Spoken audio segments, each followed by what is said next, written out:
Welcome to Sensible Secondhand Classics, the show where we take a look at cars from yesteryear which you can buy for a sensible budget of between £1,000 and £5,000. This is a 1984 Nissan Stanza 1.6 Jubilee Special Edition, and it's really rather nice, viewers.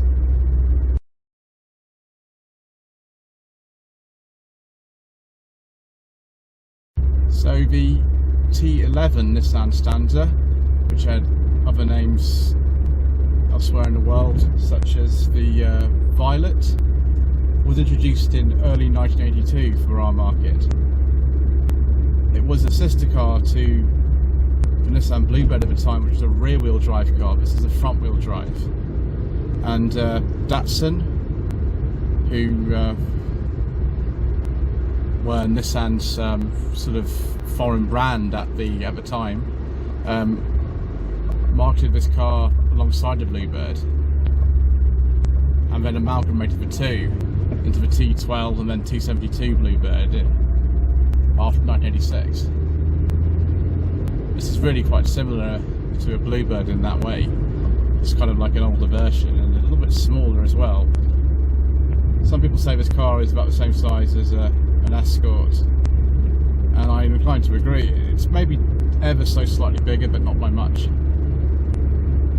There were only two engines available in our market for the Stanza. There was this 1.6, which is, most surviving cars, which develops 80 horsepower, and then there's a 1.8, which develops about 91 horsepower. Not a huge difference, really. There were only three trim levels available. There was the L, which is very rare, the GL, that's the most common specification left, then the SGL. The SGL was available with a 1.8 engine as well as the 1.6. This 1.6 GL Jubilee Edition was introduced in '84 to celebrate Nissan's 50th anniversary.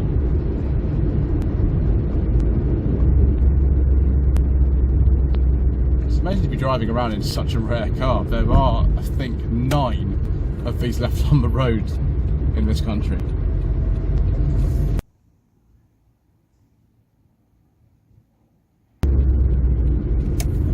When I was speaking to Chris, who owns this car, earlier on today, I said, well, I've recently driven an SD3 Rover 200, and I asked him whether it would drive as nicely as one of those. He said it doesn't quite, but it's not too far off, and I think he's right. There's not quite the same level of precision in the steering, and the gearbox isn't as nice, but if you compare this to something like a Maestro, really it's not too bad. It's a similar type of car to that. And I quite like it, viewers. We are going to be looking at another one of these Stanzas that is an earlier one. It's a Datsun, because both Nissan and Datsun badges were used for these cars. So yeah, we'll see if that is any different. It is just a 1.6 GL2. But yes, I just can't believe I'm driving around in something that's so utterly rare and charming.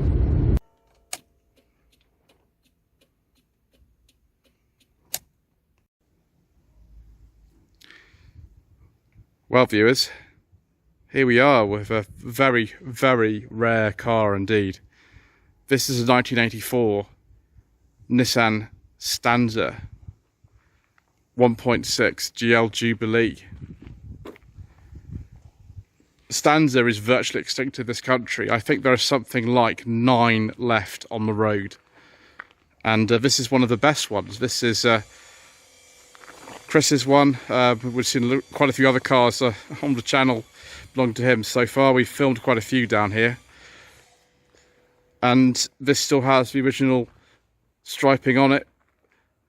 It's marketed as the Jubilee Edition because they celebrated Nissan's 50th anniversary, apparently, although whether or not if that is actually when Datsun or Datsun Motor Company started, who knows, but it was a nice thing to do in '84. The weird thing about a Stanza is that this wasn't the only car that Nissan / Datsun was selling of this size on the market at the time. The rear-wheel drive Bluebird was actually still in production, and you had a choice as to whether you wanted front-wheel drive and a sort of similar package to a Mark III Escort but a little bit larger, or the traditional rear-wheel drive saloon with the Bluebird. Really, this is the direct predecessor to the T12 or T72 Bluebird, which was called the Stanza in some markets. These weren't built in Sunderland. The factory actually does have a sort of, nod here. Nissan building in Britain, because by 1984 they were building the Sunderland plant, but this was still built in Japan, like the early T12 Bluebirds were too. So let's have a look at the interior. Because it's a 1980s Nissan, of course, it has a beaded seat cover on the seat. One of the things I've noticed straight away, actually that's more comfortable than I imagined it would be, is just like on the N13 Sunny that belongs to Lou, we had a no budget reviews a while ago. Come on, autofocus, there you go. We've got the variable intermittent wiper here. Extraordinary. We've also got two different radios in here. That's the radio unit and that's the cassette unit, which is just crazy. And also, rather than rotary dials, which were quite advanced for 1984 anyway, we've got buttons to direct the air, which today, because it's quite warm, we're definitely going to be having that on vent, but I feel quite nice and high quality for the car of this age. Glove box is surprisingly small for something like this. The configuration documents would go in there if we aren't full of cassettes, which of course we are full of cassettes because that's what we need. This car was at the Festival of Exceptional over last weekend, or I don't know how long ago it would be since you've been seeing this, because I've got so many other reviews I've been stockpiling. But there's the top trump information. Nissan Stanza 1.6 Jubilee. 60 kilowatts, so it's about 80 horsepower, 0 to 60 about 12 seconds. Take left in the UK, well, yeah, there's about 9 Stanzas of all types remaining on the roads in this country. Because this isn't the SGL, which is top of the range, we don't get a rev counter, we don't get electric windows, we don't get power steering, but I've heard it's not as bad as something like a Maestro. Maestros are a bit heavy on the steering, or Mark II Polo. So we should be okay today. I'll just have to use my push-pull technique again. Rear wiper switches down here, rear window, hazard light switch. Just a very simple, what Chris Goffey would call early Japanese style dashboard.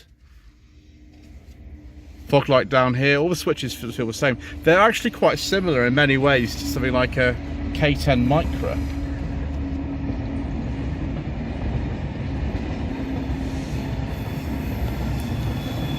Didn't realise the train was so loud when it goes past. Hopefully the fact of using a separate microphone, this should be a bit better. We've actually got door pockets in here as well. We've got door pockets just in there for little odds and ends. And then, reminder of this is an early 80s car. We've got lots of little chrome bits on the interior, which really remind me sort of more of older Japanese cars. Nice 5-speed manual gearbox in here. Normal handbrake. Oh, we have a centre console as well. I'm surprised how comfortable these beaded seat covers actually are. It's not bad. No sunroof. We've got a vinyl headlining. Wow. Oh, I've not seen one of these in a long time. My mother's old Volvo 240 had one of these. Excellent. I suppose I should get in the back. So, here's a contemporary advert for a Datsun Stanza Jubilee. As you can see, proven economy up to 48.7 miles per gallon and up to 100,000 mile warranty, or 3 years, whichever is sooner. That's a pretty good guarantee for 1984. 2 remote control mirrors, reclining front seat, adjustable head restraints, rubber mats, a push button heater, Wow, a push button heater. Halogen headlamps and mud flaps. Yes, we've got mud flaps on this car. The wheels aren't actually standard for the car. You can see what they would have looked like there. These are offered a slightly different model of car. But yes, offered for a limited period only. So the first owner of this car, who was not too far away from here, somewhere near Darlington, actually decided he'd buy one of these, and he kept it in storage from 87 onwards for years and years, until someone inherited it and they kept it in storage. So it's really quite remarkable, the condition of this. Very sort of early 80s basic family car in here. No armrest or rear headrests or anything like that. Big parcel shelf in the back. Still more vinyl headlining. So I get in here. The seats are quite padded, really. I was expecting, having driven things like a Mark III Escort, it would be sort of, you know, worse, but it's not. It's quite nice. Not a lot of room in here, really. Not a huge amount, but it's pretty good anyway. Then we've got, obviously, window winders. No pockets in these rear door pulls, though. Ashtray, though. Never been used. So move the other side. So yes, no, this isn't the biggest thing. I'd say a Maestro is actually bigger in the back than this is. But then a Maestro is one of the more capacious cars of the era. And there we go, there's a little top trump car just sitting on the dashboard there. Right, let's take a look in the boot. There we are, viewers. Loads and loads of room for all kinds of bits and pieces in here.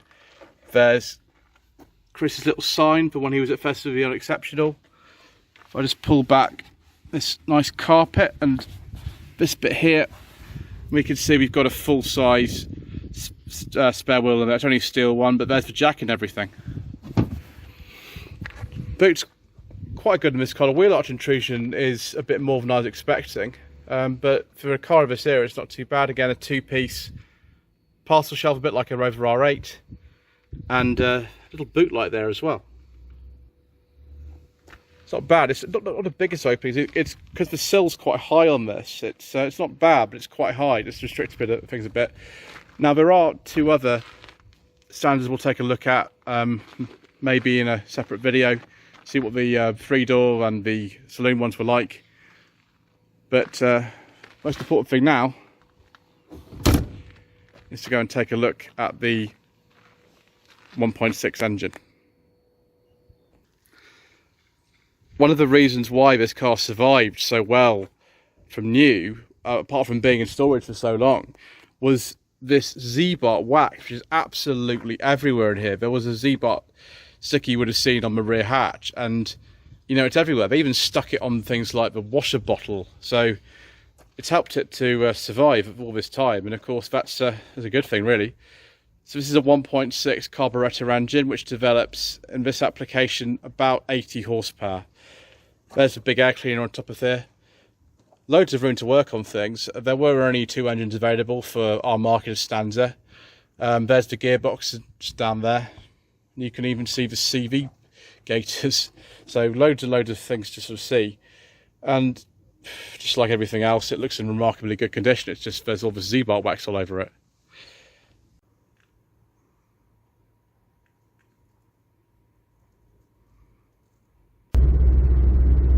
Couldn't resist having another drive of this one before we go and take a look at some of the other Stanzas. And we'll be driving up to Whitley Bay to take a look at that 82 Datsun one.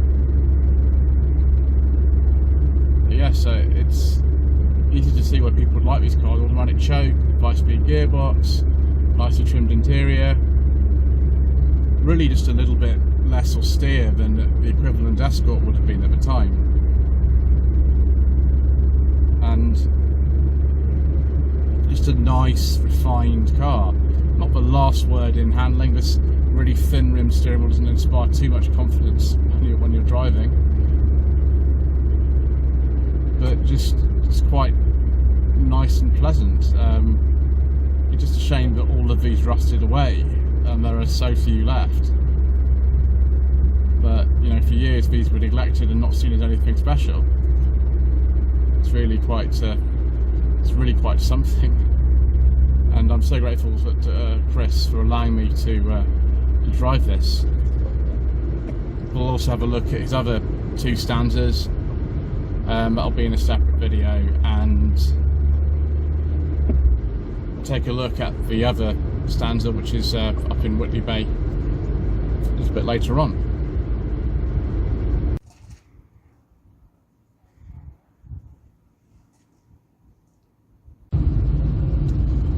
Well, viewers, here we are again.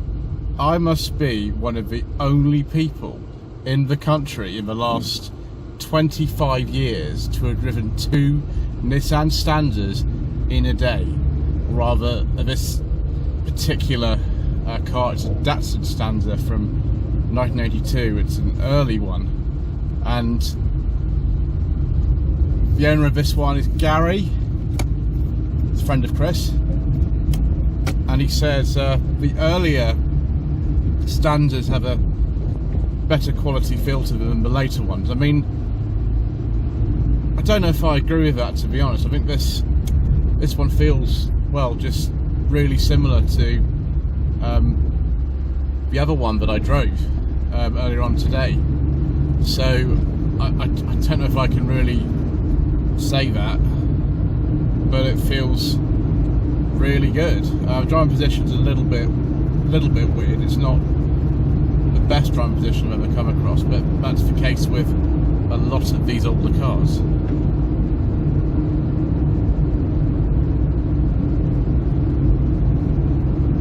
It's got plenty of power though, and you know, driving this a bit faster than I was able to, because I've got a sort of straighter road to be able to use.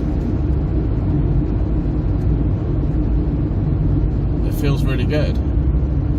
One thing I've noticed of both these cars though is I just can't get them to go into fifth gear. It just won't go. There must be, I must be shifting this car wrong or something. I'll have to give it another go, but I get third. I cannot get into fifth gear in either of these cars. I must be doing something really wrong, because they both feel exactly the same. I don't know why. Perhaps anyone else who's driven a 5-speed Stanza can let me know if I am just an idiot, or if there's something that's up with these gearboxes. Only by actually driving two of these today have I found out that it's probably not a problem with the car. It's just maybe they're all like this, and I'm just not familiar with how you get that into fifth gear. Handling, got a roads here that have got a couple of twisty bends in them, and we do get roll. We get quite a lot of it actually, but it feels fine. There's no power steering in either of these cars. You do actually have to do push-pull, and that's fine. Like the other car, this is a 1.6 engine, which is developing somewhere in the region of 80 horsepower, and it feels perfectly fine. It maybe feels even faster than the Maestros I've driven, which have about 85 horsepower for the 1.6 engine. But yes, I'm still slightly unsure as to what is going on with my gear changing. Perhaps it's just I can't drive these older cars properly. Oh, by the way, that's my Magic Tree air freshener there.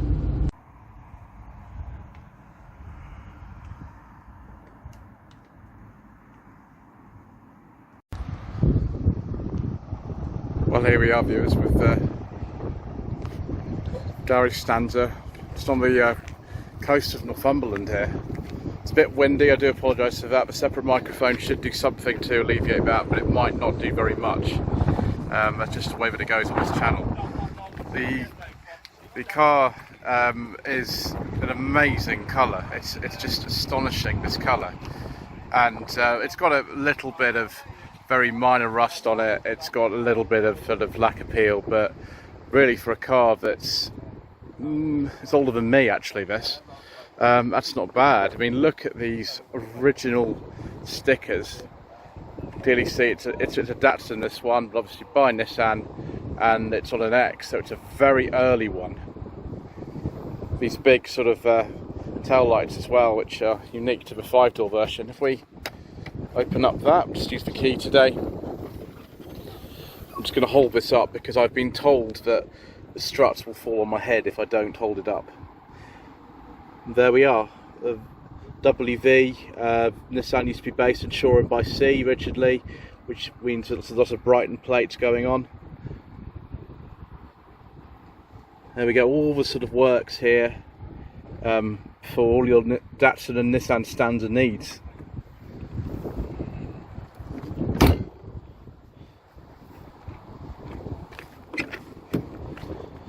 So there we go, this one's got a beige interior. One thing it doesn't have is the little chrome bits on the door cards that the later car does. That's quite noticeable. It's similar to the saloon with a red interior that you might see on a walk around that Chris also owns. Might climb in the back actually. It's a little bit cramped. Chris and I were discussing earlier on today, once I'd filmed his car, that there's just not as much space in here as there would be in something like a Maestro. There just isn't. There's the Magic Tree air freshener. And I can get out, there we go. Get in the passenger side for once here, so we'll get in this side. See if Gary's left me any space for my secret mission documents. No, there's all sorts of stuff in there. You can see this car doesn't have the cassette player, it's just got the AM radio. There's no FM on there at all. Let's see what it's actually in here. If you don't put the cassette player in, you get a little compartment for making your car a bit more modern. And there is a cigarette lighter there too.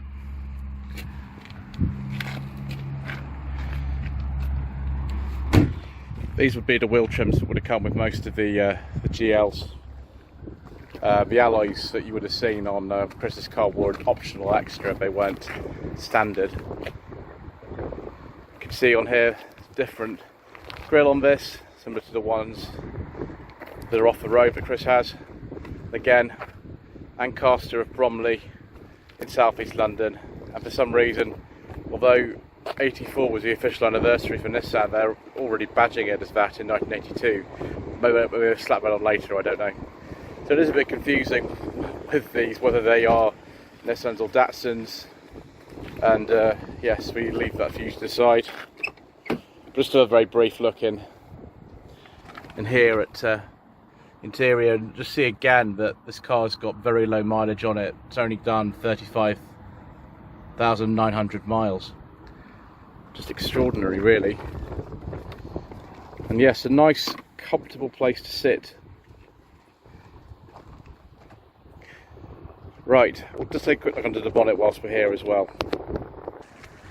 Unlike Chris's car, this one I don't think was as debarted from new, so you can actually see what this would look like without the wax all over the engine bay. But it's exactly the same engine. It's a 1.6 with a carburettor, which develops about 80 horsepower. But again, in remarkable condition for such an old car that's older than me.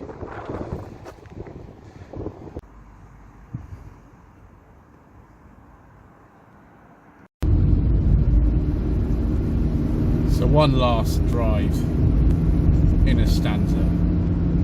I don't know when I'll be able to have another one, to be honest with you. It's quite an experience driving cars of this era. There's no rev counter in here. There's just this sort of spindly two-spoke wheel, a bit like a Mark III Escort. There's a lot of body roll, but it's a lot of fun. There's no sort of interference from anything in this car. I think it's got some kind of electronic ignition, and that's about it. Obviously there is an automatic choke, but you've got to think about driving this car properly, and it does sort of reward you as well with, you know, nice smooth operation. It just drives a little bit better.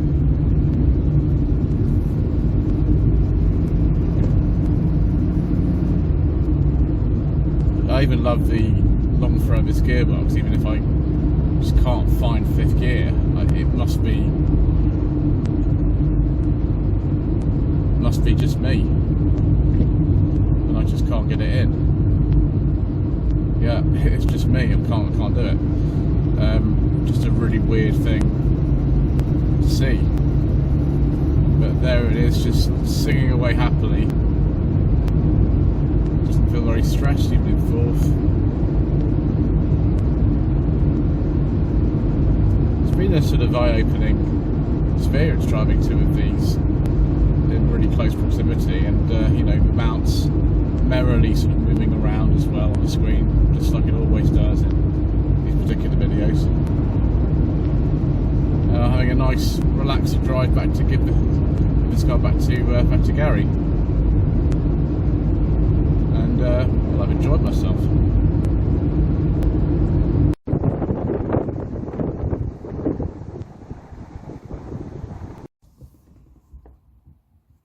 So viewers, sitting in this car at Whitley Bay with my Magic Tree air freshener.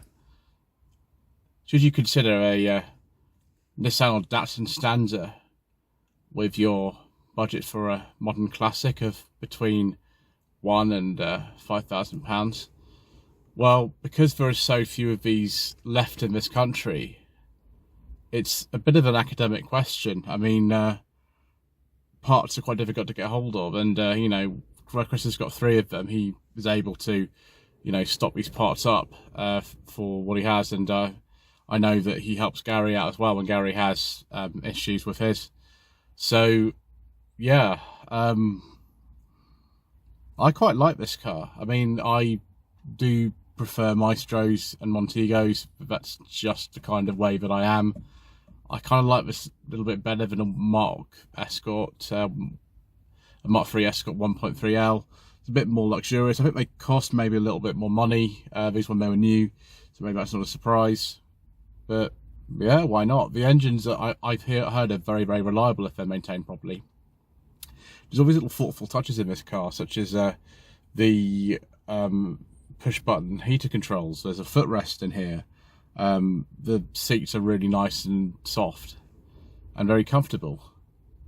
Yes, it's been quite an experience. I must be one of the only people to have driven 2 of these in a day for a long time. But thank you ever so much indeed, once again, for watching this episode of Sensible Secondhand Classics. Please don't forget to subscribe to the channel for more Nissan and Datsun related stuff. There is another car that's coming up, which is related to this, and I hope you enjoy that too. Please don't forget to turn on notifications to be informed of new videos if you subscribed, and thank you ever so much indeed once again for watching.